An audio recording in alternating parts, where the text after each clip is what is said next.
Hello everyone, my name is Radha and I will be sharing you a series of Zen Buddhism stories with you. These stories have given me life deeper meanings and they have certainly changed my way of looking at things.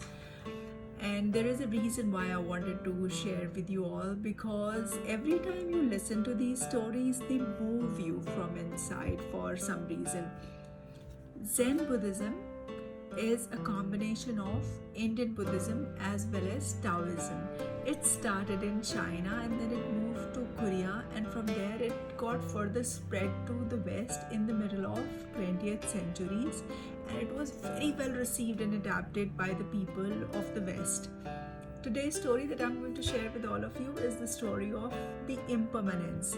There was this very big and very well known king who resided in his own palace, and big reign that he was in charge of. He had a visitor, and that visitor was no one else but his own very profound and popular famous master, the Zen master, who visited this king. So when the Zen teacher tried entering the palace, the guard did not stop him, and they made his way to the king, and where the king was seated upon his throne very nicely. And even the king recognized his own master, so he bowed down and he greeted him really well. And he said, "Welcome, sir. What do you want? What can I do for you?" the king asked. The Zen master replied, "I wish to sleep for one night in this inn. May I?" Listening to that, the king was taken aback and he snorted, "This is not inn, this is my palace." The teacher very politely asked, "If I may ask, who owned this palace before you?"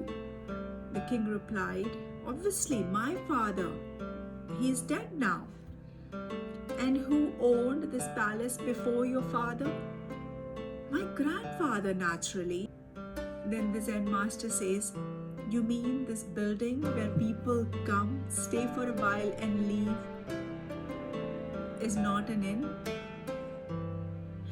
Well, my friends, this was a story which tells you that nothing in life is permanent. People replace people, and we get ourselves so attached to these materialistic objects of this world that we start identifying ourselves with these objects, and my house, my car, my wife, my phone, everything becomes mine, whereas there will be other people who will be using after you've gone, because the body you're holding today is not yours.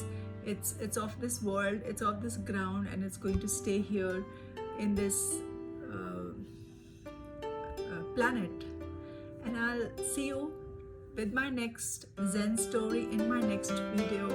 Keep watching, and I love to see you all. Thank you.